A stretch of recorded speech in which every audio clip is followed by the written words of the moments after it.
Everybody, peace, peace, peace. Welcome, welcome, welcome to SacredKeyz University podcast. My name is Egbekemi Oshunlewa. I am your host for this evening, and today's panel has been set up, crafted through the ancestors, and spiritually guided for this particular topic today. Okay. Um, I will start off by first giving an introduction, allowing this panel to introduce themselves.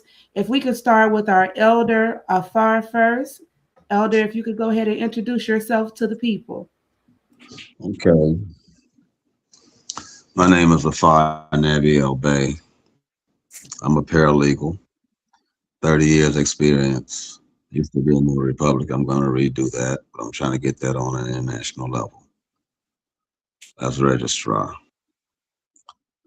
Uh, I'm also a professional musician, writer, arranger, composer, Motown. Been awarded a couple of Emmys. Uh, Chief Legal Secretary of American Indian National Association, trying to get us to correct our status, get ourselves ready for the reparations. Um, I'm also Chief Legal Secretary with the Iroquois, Iroquois Nation. So, yeah, I yield.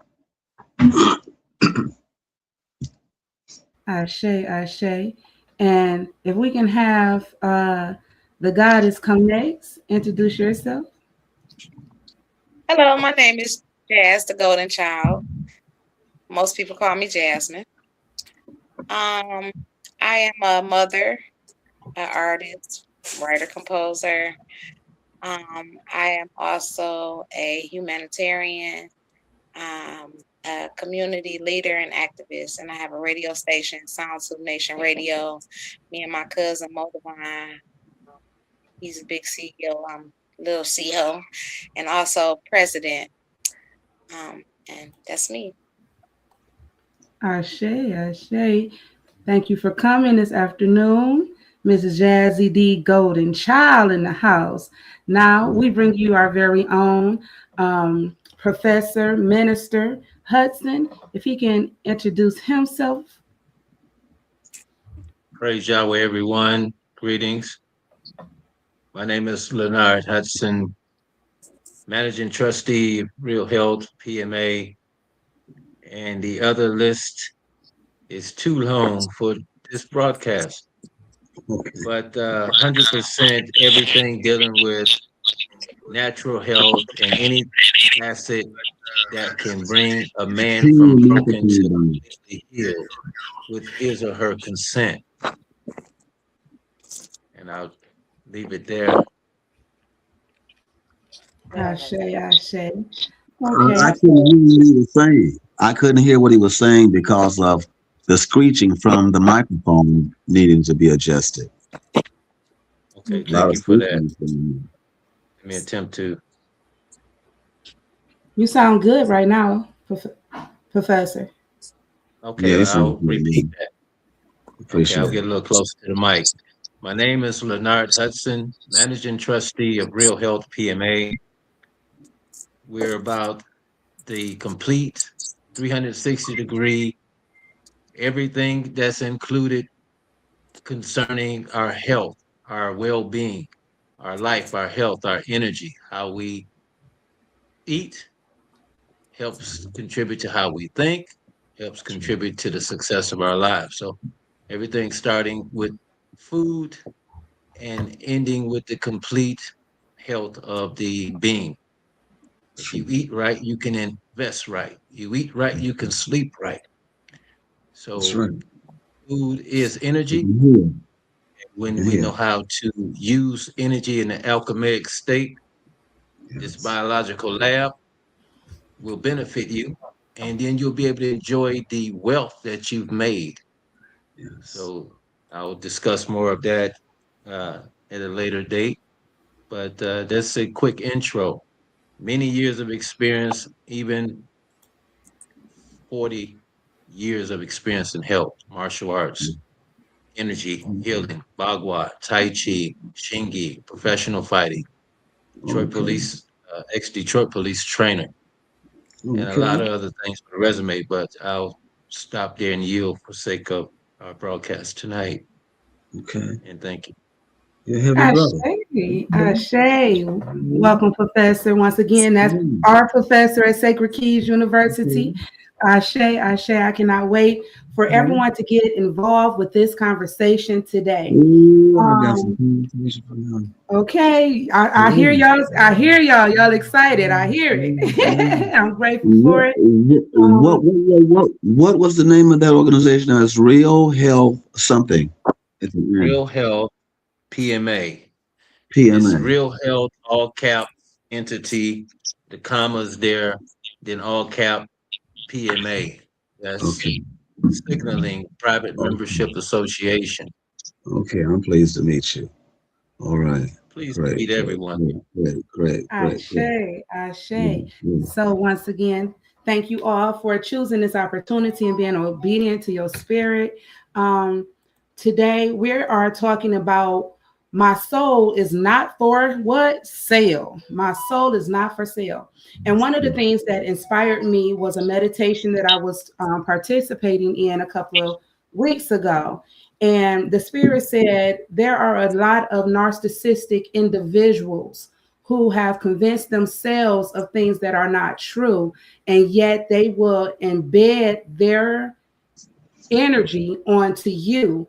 And a lot of us don't realize how simple it is or how easy it is for someone else to speak things into your existence that will alter your actual reality. Okay. So tonight we are breaking the contracts. You hear what I'm saying? We are going to expose the illusions, and we are going to reclaim something many have unknowingly traded away. A lot of times we don't know we're doing things that are happening. And this is where we're bringing awareness so that you may become more aware on who you are, what you are, and what your purpose is as to why you are here. Ashe. We're going to also take this time to bring certain key elements of comedic life force, biblical teachings, and psychology to the table. And then we're going to even sum it up to just a little bit of hip hop, living life on a regular basis as being men and being women.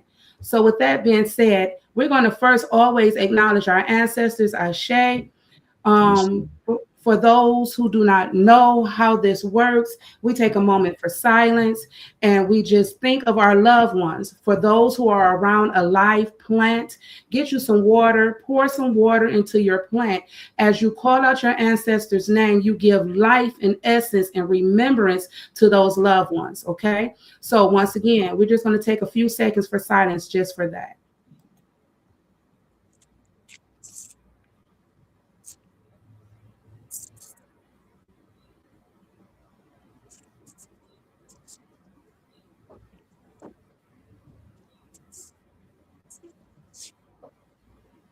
Elaine Telly Boggs, Ashe.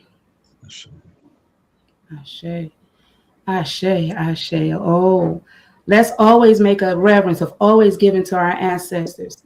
With that being said, there's a reason why I set up the panel in the order in which it will be delivered to you today, because I want us to always take in mind that our elders are very much vitally needed within our community. Not only that, but they possess an ancient, and now I want to say an ancient, but they possess a wisdom that if you are overlooking it, you will miss it. But it always seems to resonate just in the nick of time. Just when you like getting ready to run your head against the wall, you'll remember the wisdom that came from our elders. So we're going to always acknowledge our ancestors first. And then we're going to move forward and giving the goddess her opportunity, because we're resurrecting our goddesses back to their throne. And then we're going to come back with some more wisdom from our men, from a male's perspective. And then I'll come back at the very end and I will sum it up. Okay. So right now we're going to let Brother Afar come to us with his concepts of why his soul is just not for sale. Okay. Let me mention this briefly. I've been a musician from the age of 13, and I was around a lot of the big Motown people coming up, and joined the Army after working at Chrysler, knowing I couldn't do that for 30 years. Was talked into going into the Army. The Army did some real scandalous stuff by taking things out of my contract that I put in that would have credited me for music. And I realized that these people are trying to block everything that we try to do, that they have any charge of or any hand in. And every time that I was to be awarded or whatever, they took it away. Envy is a really bad passion. And it's one that is amongst our people that keeps us separated. It keeps us in competition over no prize, but to lose.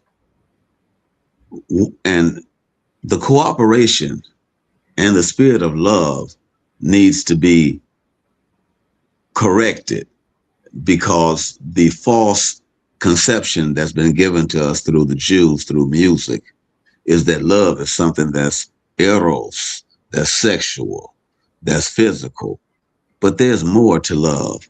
It provides, and we got to have the concept of thinking of always concerning taking care of each other, making sure each other are all right, making sure that we take care of our own before we let them take our bodies. Because one of the main things that I realize is our reparation. It's not a handout. It's not welfare. It's not something to go through a judicial system, though it can be, is our claim for the melanin. Melanin is the top substance on the planet in the commodities market. And we're the top producers of the most potent of the 5 types. If we don't claim it, it ain't gonna claim itself. Yet and still, they keep it in what they call a black market, a private market, a dead market, a lost market. Lost to who? Lost to us. So we really, really need to get ourselves together to get each other's signatures on the same claim for what we produce, that they make the hell of a products with, technology with. It's in AI. Melanin is the top substance on the planet that's mutable, that can mix with any and everything and improve it on so many variations that they're still studying. But it come from us. So where's our cut? The cross is the Pope's business symbol. Like the McDonald's arch. It's on churches, it's on libraries, it's on all institutions, enforcement, all of that. But yet and still, even though I have worked in that, because I worked for the Army, they broke me up and they tried to kill me on several occasions, but that's okay. You know, we having God inside of us that talks to us and tell us which way to go and what to do, when to say something or shut up, or what to actually miss, that's that wisdom. If we just keep using it with each other and for each other, we gonna make it. I've been to China. I was in China in 2004 at a commodity show. And I was told by the lieutenant governor who approached me in Yiwu, and he told me to go back and tell your sons and daughters to learn how to speak Mandarin so we can do business directly with you, not through a broker, not through an interpreter, but directly with you. We got the products of the future. I saw products ain't even made it here yet. We so far behind. We are like 26 years behind China right now in productivity. Excuse me, Elder, if I could ask you to, because you only have a few more minutes of your time, if we can get to the topic, please. Okay. Your soul is not for sale. My soul is not for sale. Yeah. What they're doing to our young people is what they did to me back in when I was 19 years old. I was invited to a party in Ferndale, and it was full of devils, and they offered me the deal for my soul, which they've offered them, and they're going to continue to offer them. We have to some kind of way harness and protect our children and their gifts from these Jewish people who will suck them in, who will give them a deal saying you can have whatever you want because we print the money. We are the IRS and the Federal Reserve. Whatever sexual thing you want, you can have with whoever. We'll make it happen. And then on the other hand, for your soul, for your portal, you ain't giving that up. They gotta know what the soul is. Priceless. You don't kill somebody else for it. No. Reciprocity. They don't know the karmic laws. And it's our obligation to teach the youth.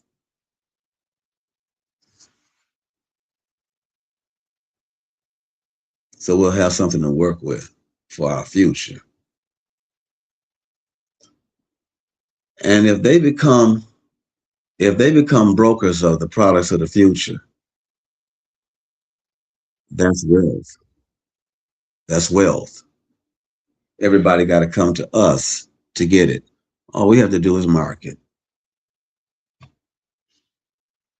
Hey, Ashe, Elder. Thank you so much. We will come back around to you. So get ready. We know you got some more that you want to give to the people. We're going to give you that opportunity just to make sure everyone gets an equal amount of time to be able to express themselves and get their thoughts out. Once again, just to remind those who might just be logging on that our discussion today is about reclaiming your soul and activating this particular conversation is to bring you to a place where you understand that your soul is just not for sale. When you are loving self, knowing self, and aligning with self, there's just certain things that you have to let go of and release. So with that being said, we're going to now turn our camera to the one and the only baby. Okay, look at it. She ready, y'all. She ready. Jazzy, the golden child. Ashe. She looks good. Hello. Hello, world. So this topic, I love it so much because I had so many opportunities to prove myself that my soul is not for sale. I'll start by saying, to know your soul is not for sale, first of all, you have to know your worth. And what the elder was talking about, melanin, our skin, now worth almost 500 a gram. You know, it's more than gold. Yeah. Just everything that makes our chemistry who we are. We are divine people, and most people are all tree and no root. And I mean, they don't know their history. They don't know their ancestors. They don't know who their great grandmother was. They don't know the practices. Yes, ma'am. And so basically, we're populating the world with people who are blind, people who don't know their roots, you know. So you know, the first thing you can do is latch on to what feels good, what seems like it may be okay, or divine worldly order. You're going to latch right onto that because you don't know any better. You know, we're born in ignorance, unfortunately, and it is our job to bring back our roots so that our flowers can blossom, so to say, metaphorically. I use a lot of metaphors. As I said before, I was an artist, and I had an opportunity to prove my worth when I was traveling with national artists all over the world, Albuquerque, New Mexico, Florida, Texas, I mean, all over the world. And in 2012, I was led to a place, strangely, I dreamed of this place prior to years before, but I was led to a place that I realized my soul was not for sale. Basically, how can I describe this place? It was in Cave in Rock, Illinois. Nothing but like in the mountains, in the hills where the people live. And when I first arrived to this event where I was supposed to be performing, also we were selling T-shirts, merch, CDs, and just preparing to perform. Okay, so we got there early in the day, maybe 3 p.m. And during this time, I noticed when we first got there, it was a school bus cut in half with all naked people. Okay, I noticed that they had checkpoints, sheriff checkpoints, and basically, if you were banned, we got pushed right through. We got banned passes. Nobody searched us. There was like no Wi-Fi reception in this area. And so going on forward, I never had seen nothing like this in my life. There were 3 different stages. Like WJLB was there. Some other national artists, which I don't want to mention right now. But I noticed on one particular stage, they had people on stage burning fake babies.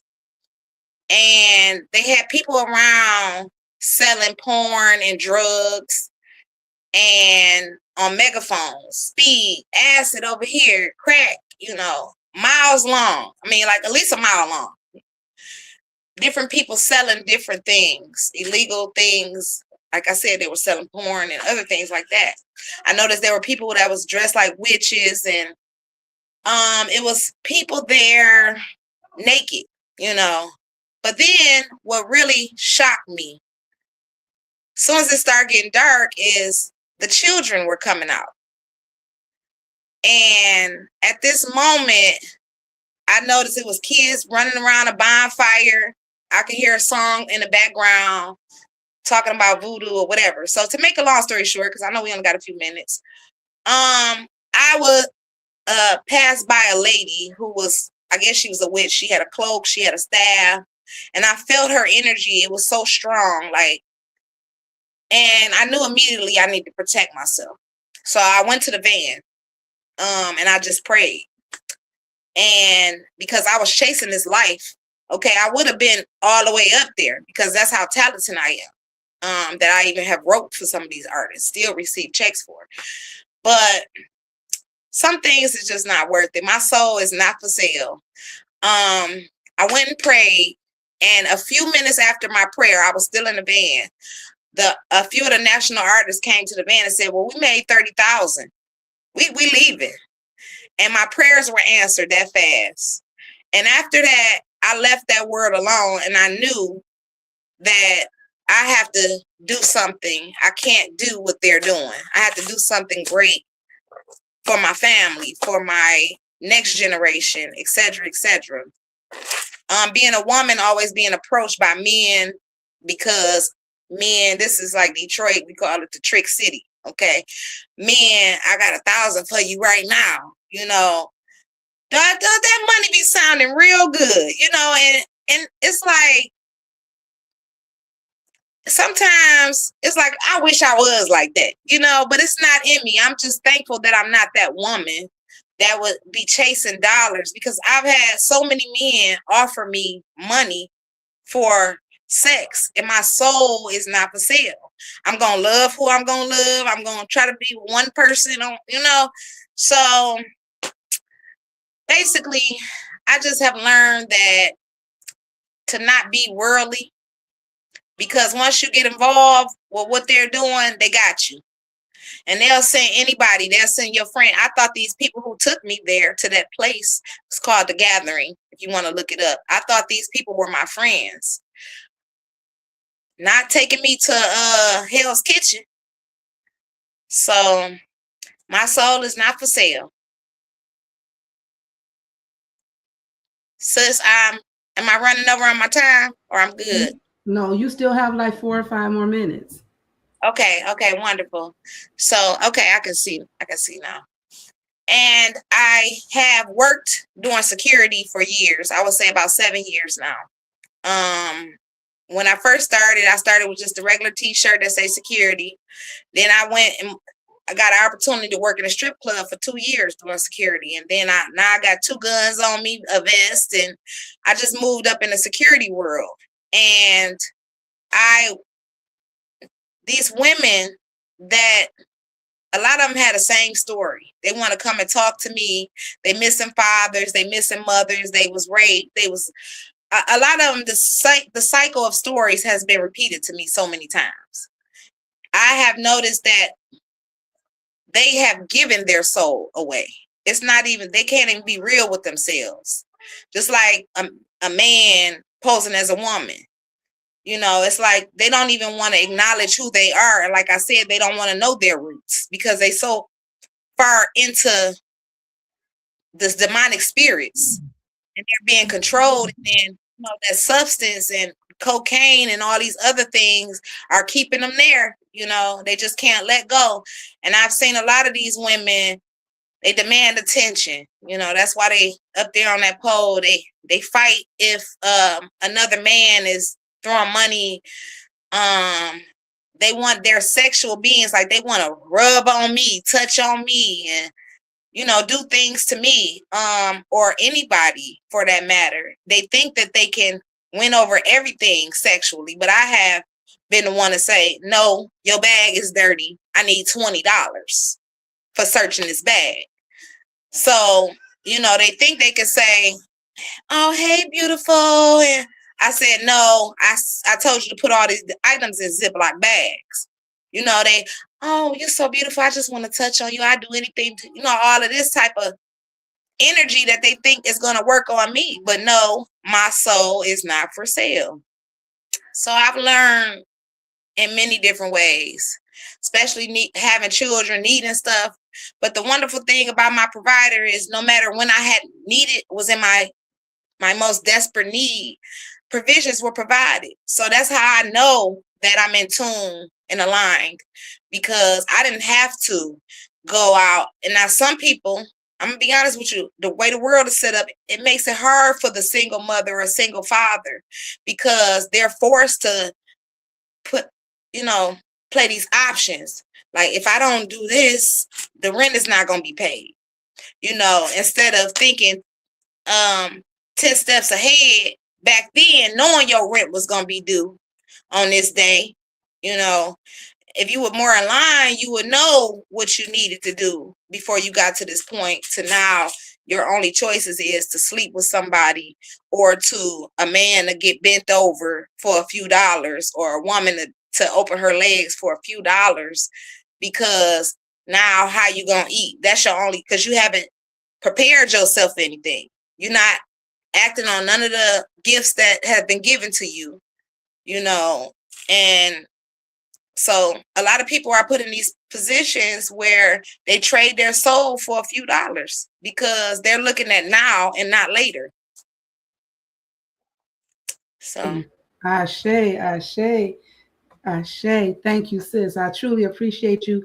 You know what I'm saying? You hit on a lot of different areas that honestly, I could see us going deeper in the future and having you come back and we really dig deeper into, because the whole process of us coming here today is to help heal each other through our experiences, right? And so, like I said, I work that same security with you, so I know what you mean, sis. I know what you mean. You know what I'm saying? My soul is not for sale. And it seems like people get real comfortable with lying to themselves, that they, you know what I'm saying, it becomes easy for them to lie to you. This is where we're developing our discernment, you know what I'm saying, in everything that we do. Ashe,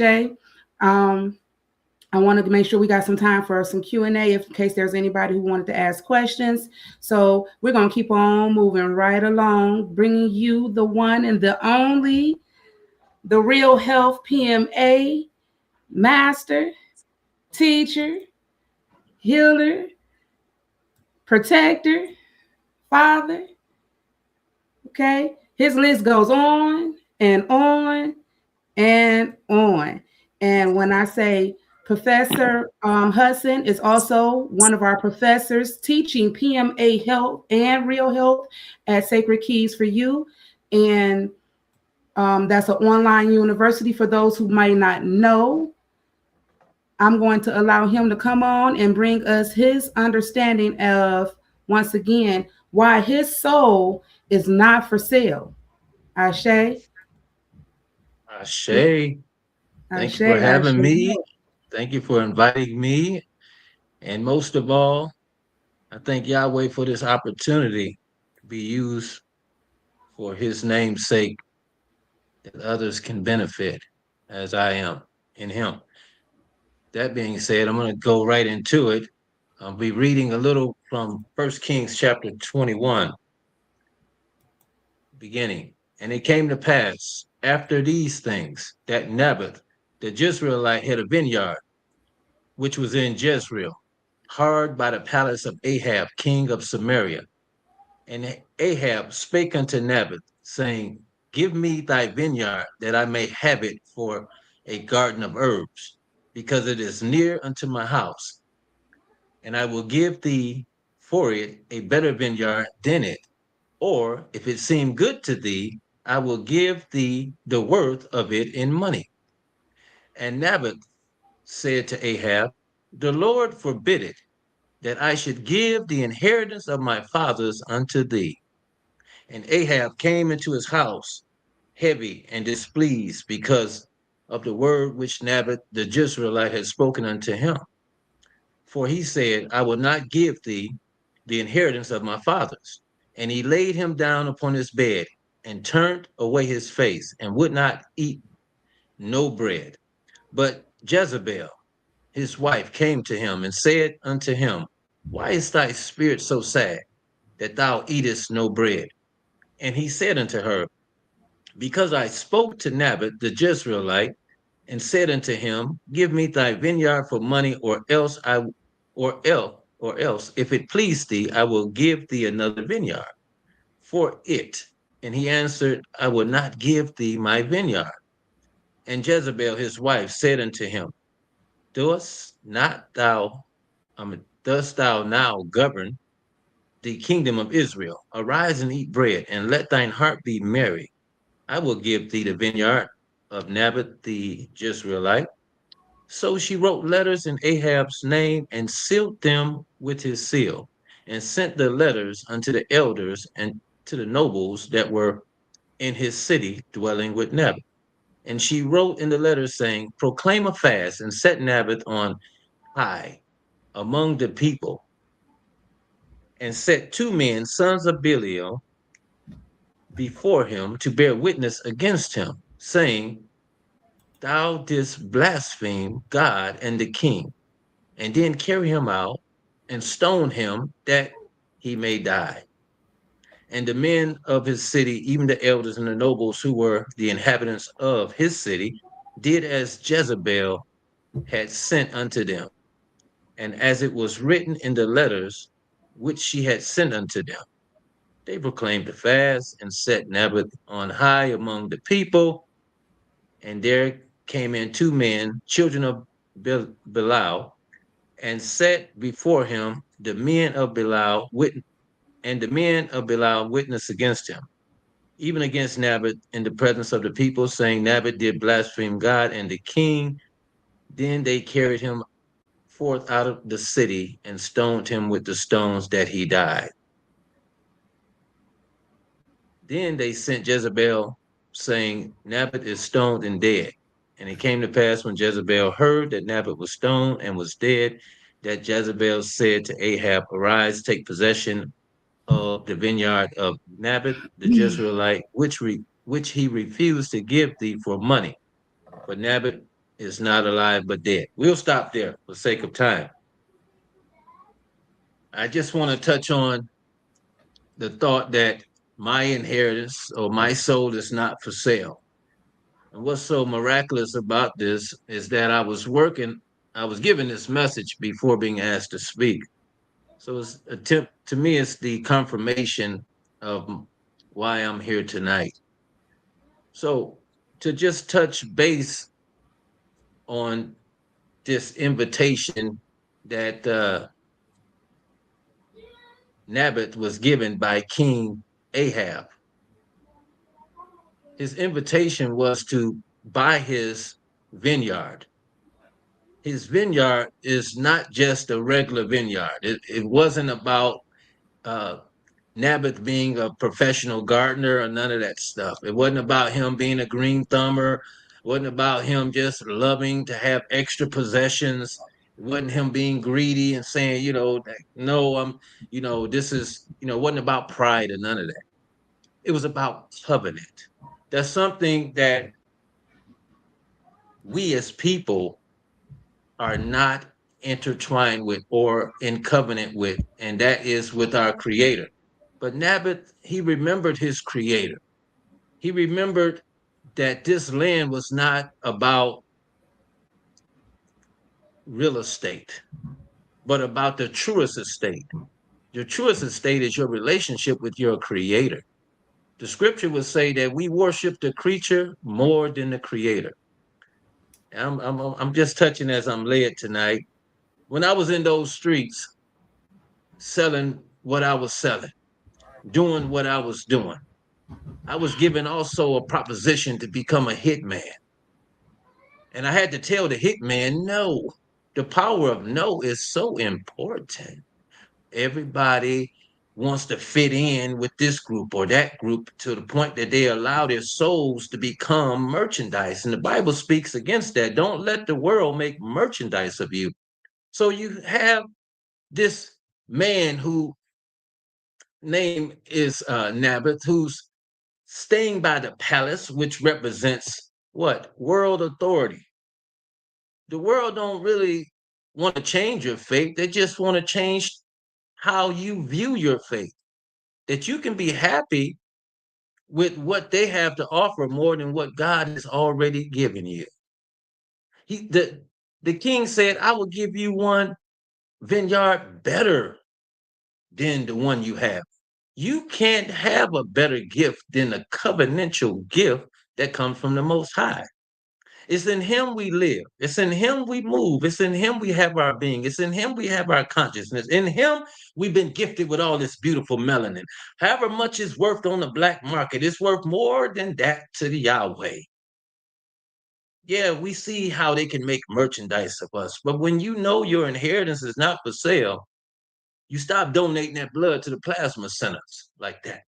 You start privatizing your life. You take yourself out of the public sector and become private so that you're only answering to the Most High. You're answering vertically, not horizontally, letting no man make merchandise of you, whether it be for your plasma, your melanin, whether it be for your 60 hours at a plant, whether it be you joining the service. Yes, I attempted to become Navy SEAL at 19. It didn't work. I got kicked out. Praise be to Yahweh. Because today, with the message that I have of Navy SEAL and the desire I had to do what I wanted to do, instead of being on those streets, I say, if I'm going to get shot and killed, let me, and that was the thought. Because they sold me a little Navy SEAL picture video of me shooting folks, right? You on them streets, you don't want to shoot and go to jail. They're going to shoot and if we're going to do some shooting, let's get paid for it. But that's another contract that the enemy attempted to make with me so that I could be used by the enemy instead of being used right now by the Creator to help our youth. First of all, you got to help yourself. I can't help nobody until I help myself.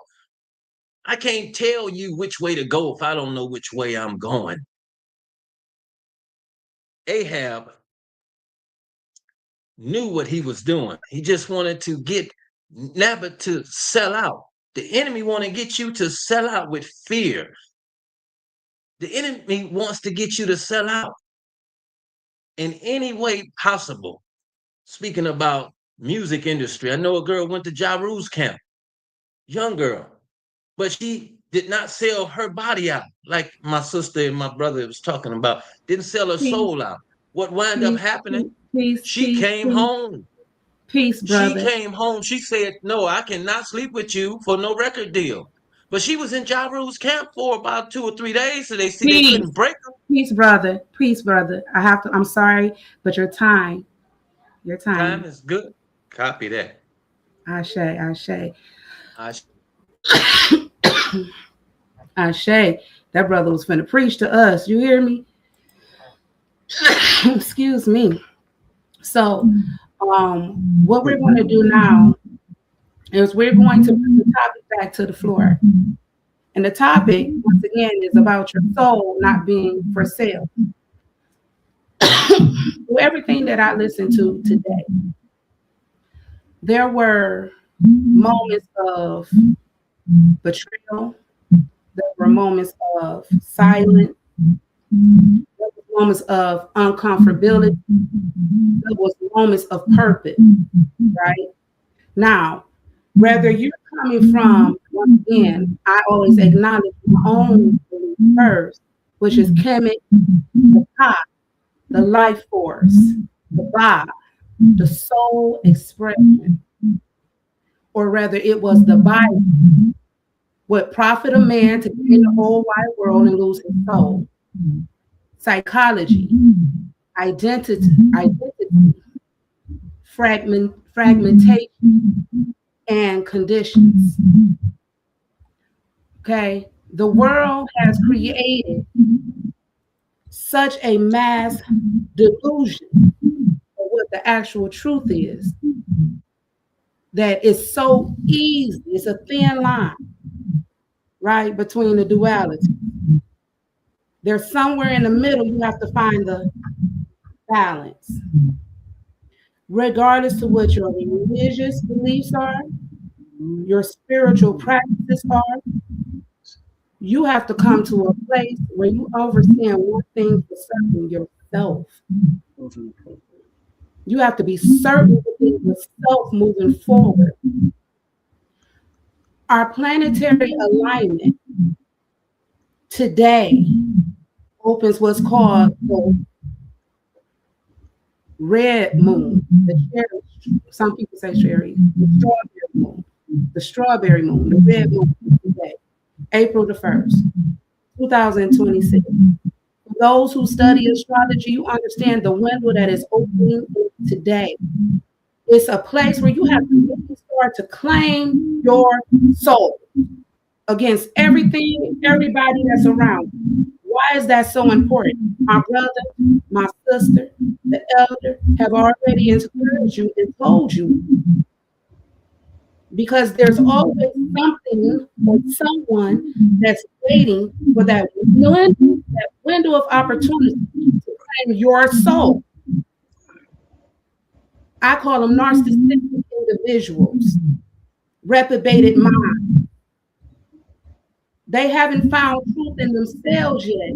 So therefore, misery loves company. Those who follow the bill, I teach this all the time. Stop hanging around misery. People who can't see themselves doing better, who are trying to do better, what they can do is lean off of you. We have to come to a place where we are so in tune with ourselves. I know my energy better than you do. People will study you so you can learn how to mimic what you do, just to find an opportunity to plant a seed in you. And in that seed, you forget who you are. How do we know? We tap into our fear, we tap into our doubt, we tap into the lack. Why are we doing it? Because we're in a subculture of people who don't know who they are. Those who are supposed to be light in the world have forgotten their roots of who we are. Slavery, we forgot who we were. Through exile, we forgot who we were. Through the family, we forgot who we were. Through all our cultures and our history, the elder was breaking it down to you when you first get moving. Go back and listen to it at the beginning.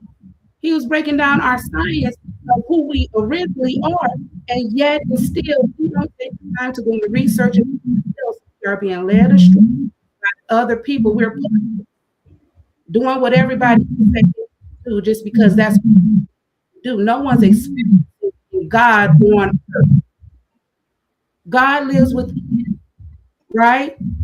So that means God be within you. That means you have the opportunity to experience living. You're not living no more. And why? Because somebody else is a corrupted soul, they insecure, they got doubt, they live in fear. They see you as a light, they see you as something that's special. They want to put weakness in you by doing what? The simplest of things, they can turn against yourself. Ashe? What else did we learn? We learned about social media, the violence, the jobs that drain our purpose, the relationships that build on control, not alignment, fear-based survival systems. These systems do what? Train you, trade authenticity for acceptance. Right. You are being trained daily to give up your authenticity, to surrender your power to something outside of you, not to claim ownership of self. And as long as you're giving something outside of you will control you. And this is the evidence of living and walking in truth. Your soul is not for sale. Don't you take off your ruby slippers, Dorothy. Do you know the silver cord that's connected to you? Do you understand the breath of life that's in you? Have you learned how to love you unconditionally? Or are you just following the path that somebody else taught you? Have you really come to know the Creator for yourself? Ashe. With that being said, let's go to a couple of questions that I just want to ask the panel. And whoever wants to jump out there and answering this question, by all means, whoever comes first. Whoever jumps out there first. Was your soul ever meant to be negotiated? No. Somebody want to elaborate on that? Was your soul ever meant to be negotiated?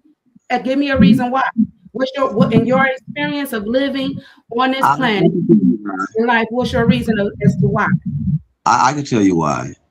It's because it was given to me with purpose. And I can't give away something that I can't obtain, I can't grasp, that I can't call mine. And then I got to know what it is that's a value for me to call mine. And a lot of people don't even know the Creator. They are still calling things like, I should have followed my first mind. Something told me, it came to me. My mind told me, stupid stuff, that people come up with, not giving recognition to the spirit of the Almighty Yahweh that's inside of us, that speaks to us inside, upload telepathy.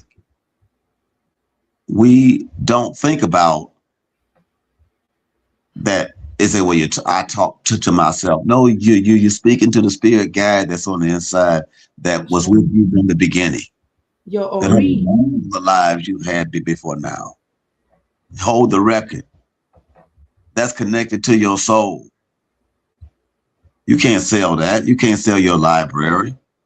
You can't sell your connection to what leads you on the path of your purpose, that keeps you from all the tryings, that keep you from all the obstacles, your radar, that has saved you from things that you didn't even know was plotting on you. Yeah. Ashe. Okay, so here's another question. Go ahead. Ashe. Here's another question for y'all. When it comes to relationships, is it built on control or alignment? Who wants to take that? When it comes to relationships, is it built on control or alignment? Oh, you saying something? Hold on, guys. You go ahead, guys. A relationship should always be built on alignment. If it's not aligning, it should be not even be we can't hear you, sis. We got an echo on your mic. Can you hear me? Turn your mic down. What about now? That's a little bit better. What about now? Perfect, perfect. Okay. A relationship should always be built on alignment. If it's not adding up, if it's giving you stress, if it's too difficult, it's not for you. Because I noticed, like, even my relationship with Goddess, it was so natural.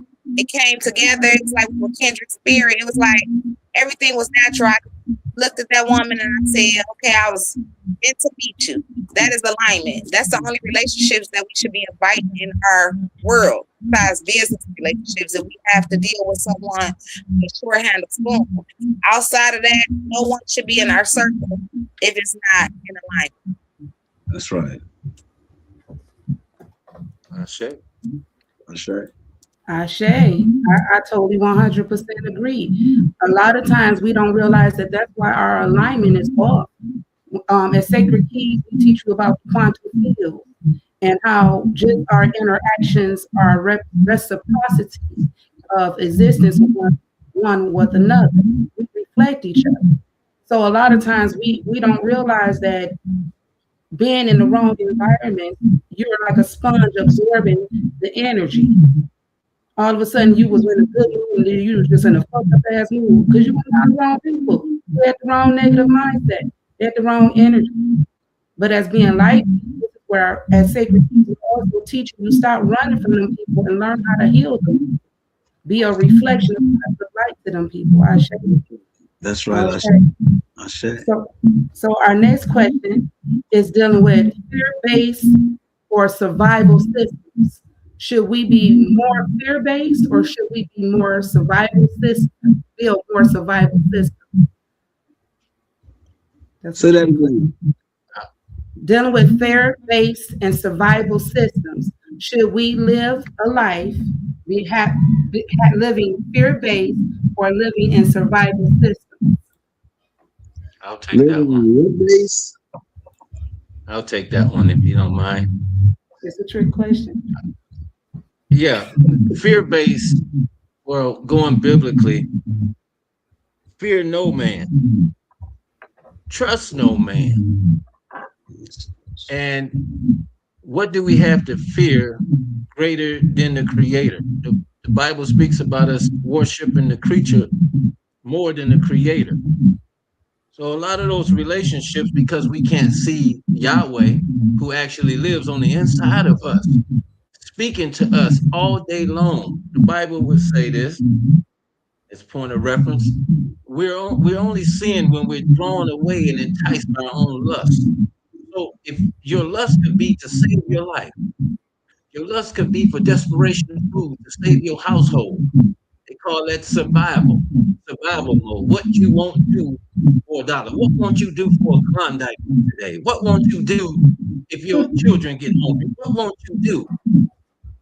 The bottom line is there should be nothing greater than our submission to the Creator. We're distracted by all of the fears, by all of the laws, by all of the illegal laws, the unjust laws. You're afraid of your neighbor. You're afraid of the dope men. You're afraid to say hi to the young boys out here who don't know no better. But you say you know better, but you're afraid to give them a reason to live with just a simple hello or some of that nature. So, touching back on the story, Naboth said no to the king, even though it cost him everything, because he knew it was that his vineyard today, if he sold it, his children wouldn't have nowhere to plant tomorrow. We got to think about the so-called tomorrow, which is really today. You don't think about tomorrow, you think about tomorrow today. The power of now contains N-O-W. So the day you hear the voice of Yahweh, harden not your heart. That's right now. Whatever your no have to be in order to preserve your covenant with him would keep you out of the fear of being murdered. They can beat you many times. They can only kill you one time. The reason we're afraid to live, the reason we're not living is because we're afraid to die. If you stop being afraid to die from the oppressors, You know how many of our ancestors died who wasn't afraid? They had the spirit to get off the plantation, and it cost them everything. We have all of this so-called modern day opportunities and all of these grants and all these other. We're not taking advantage of what we have today that our ancestors paved the way so that we can even have today. Their blood is calling out for us to say no to the oppressors, but we want to say no starting within ourselves. Yeah, we want the community to jump on board and to say no. Imagine this here, and I'm going to cut it real short. Forget being afraid. If everybody of color right now, we got all of this money at the United States, but we don't have the mind. But if we can get the mind of the Messiah, that's what they call the mind of Christ, we'll tell the enemy no. We'll stop paying those illegal taxes. They can't lock everybody up. They can't. No, they can't. There's nothing they can do to really stop us when we consent to not be stopped. So, to finishing this off, we must guard our heart with due diligence, right? Guard our heart and keep the truth and sell it not. My soul is not for sale. I don't care how you want to try to threaten me. I've been in many, many things, and I was scared in some of those scenarios, but I wasn't scared enough that I just opted out. No, I was in those scenarios to win.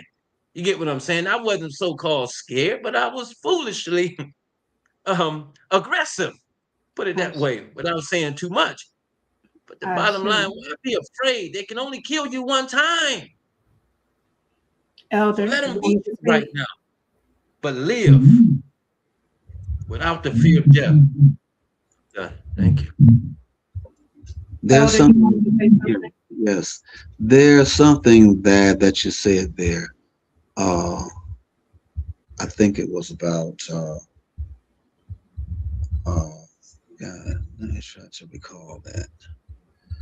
The last thing that what was the last thing that he mentioned?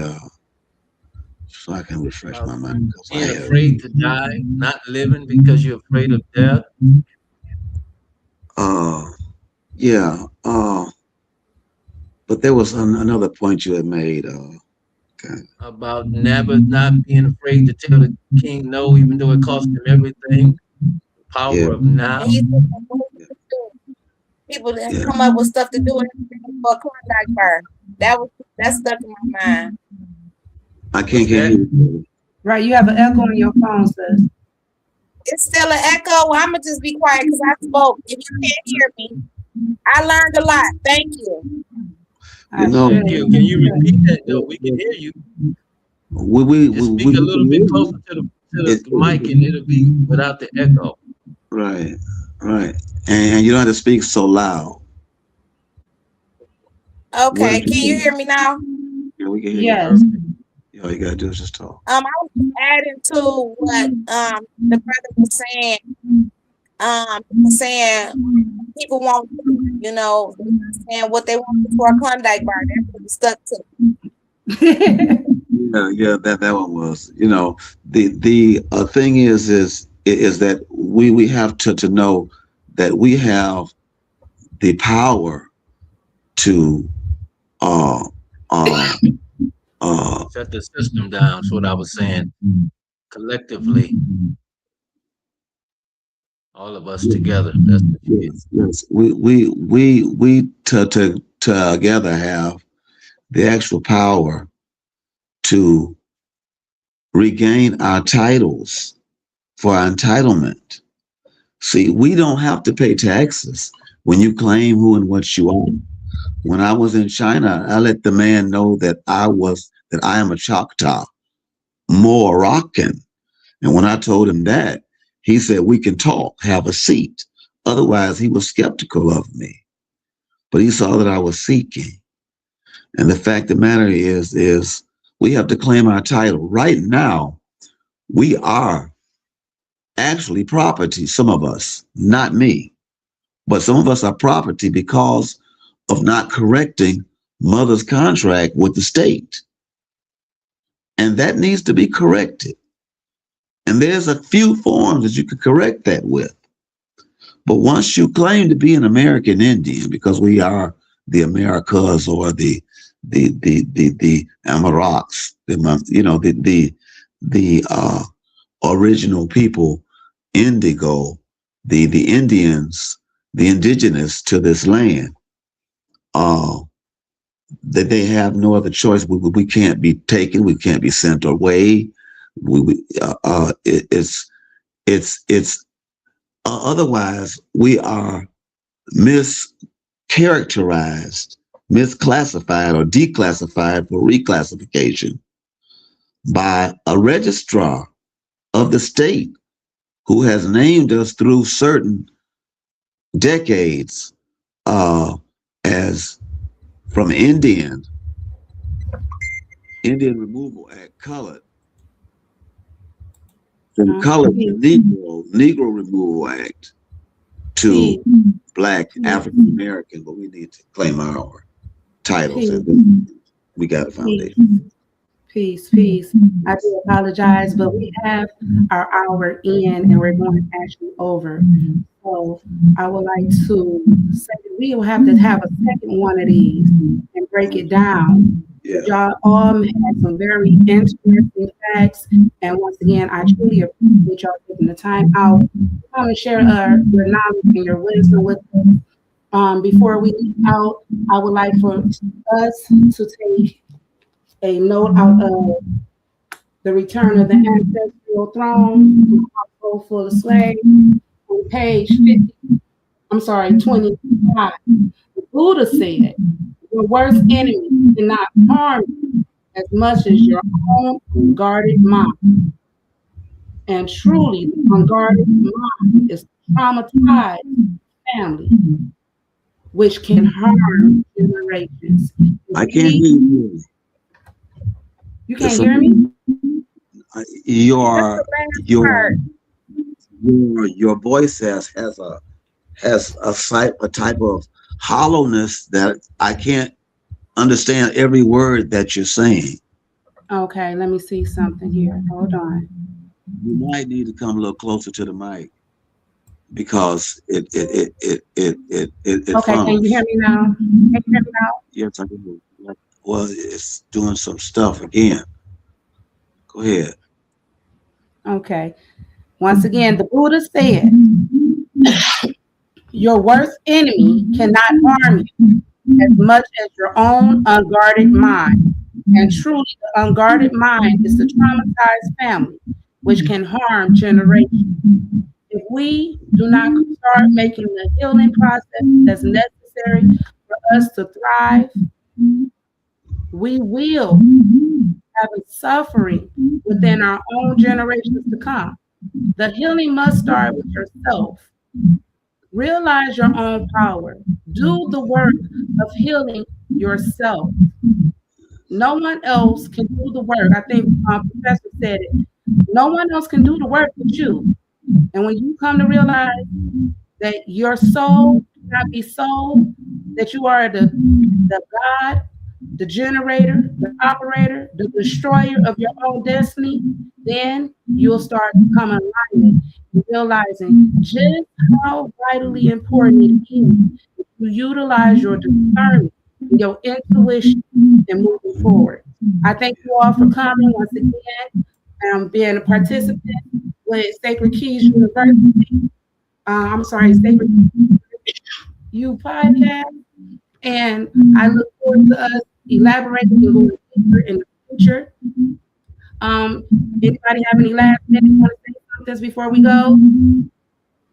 I just want to thank you and SacredKeyz University and every speaker that came on tonight. I really enjoyed listening to you and hope we can collaborate more. Ashe.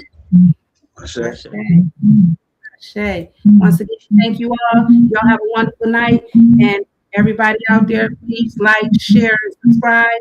This is our second show. And I thank you all for coming, showing up, and showing out. Once again, hope you learned something. We all can come into one voice when we understand the presence of here and now. Love you all. Have a wonderful day. Peace. Yeah. Peace.